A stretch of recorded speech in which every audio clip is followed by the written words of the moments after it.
So many investors get this one thing wrong when looking at stocks to invest in. That's why today I want to give you the tools to do it yourself. And I wish every stock trader knew how to do this to quickly scan a stock and see when and when not to buy.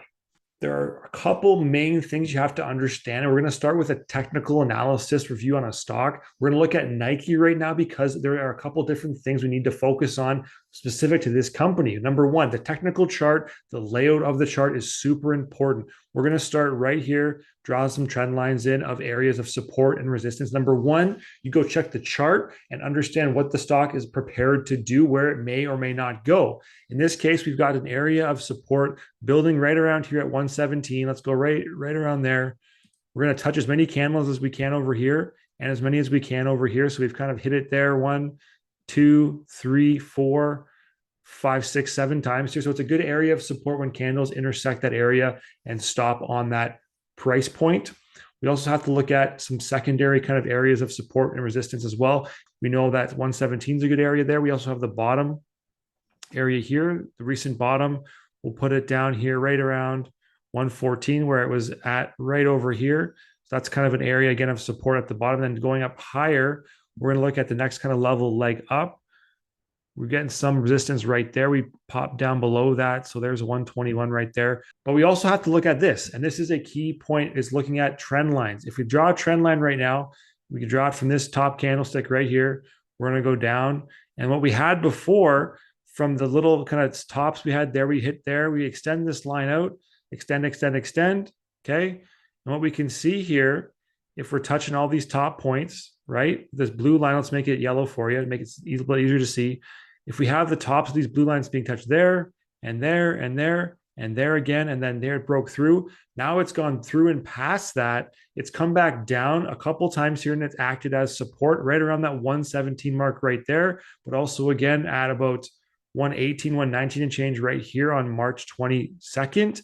So we have this very established trend line. We have to understand if it breaks below that, it's likely to continue lower to our support points around 114.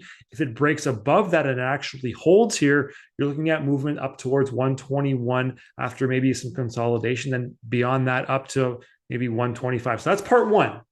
Understanding what's going on with the chart. You also want to see some volume spikeage coming up here. We had really good earnings for Nike, which we're going to talk about. But you look at the chart number one for your setup and understand where the stock may or may not go. If we break below this line, it's a sell or a non-buy. If we bounce off this line, to me, that would be a buy signal. And I would look at entering a position that's bullish. We want to see RSI start crossing back up and turning positive, and a little bit of volume spike right there to really confirm our opinion.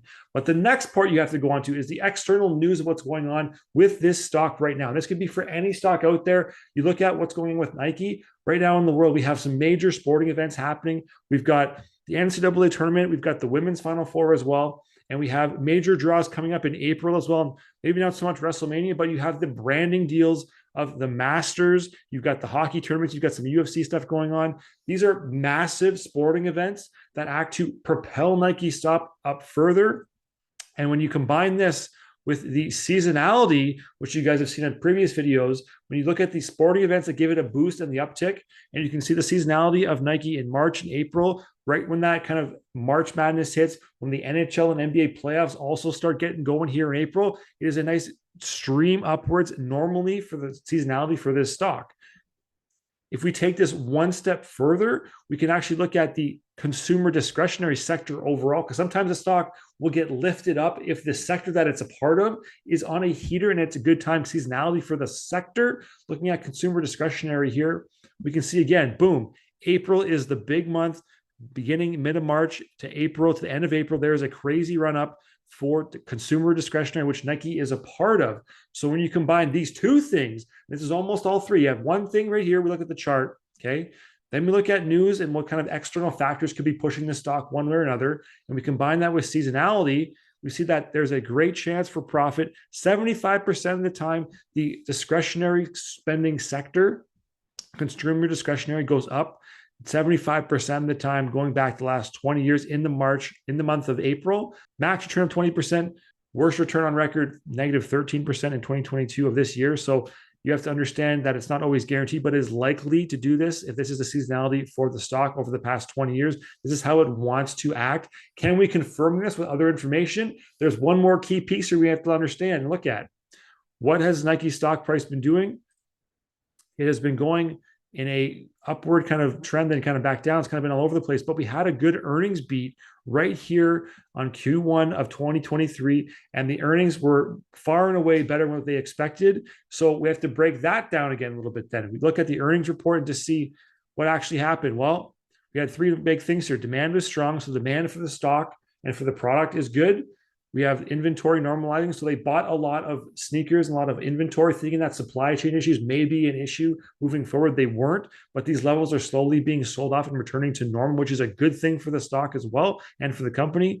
And then you have market share is gaining on rivals. So with all three of those things being positive, this to me, if I can look at these things and understand the external factors with the sports schedules, what's going on with the earnings report and having good financials, they beat on top and bottom lines, and combining this with the price movement on the stock chart, you've got those three things. If you get all those three things together and you see this set up the way you want it to with your strategy of how you're doing it, then you go ahead and enter your trade. It doesn't have to get more advanced than that. Look at the chart, look at the external factors, the news, what's driving the stock, and then look at the financials to confirm the company is making money, is it making more money than last time, and is it in a good spot to make money in the future. That's all you have to do to understand when and when not to buy a stock. Hope you guys got some value to this. Smash that like and subscribe button if you did. And I appreciate you guys watching this right now. I'll check you guys out on the next one.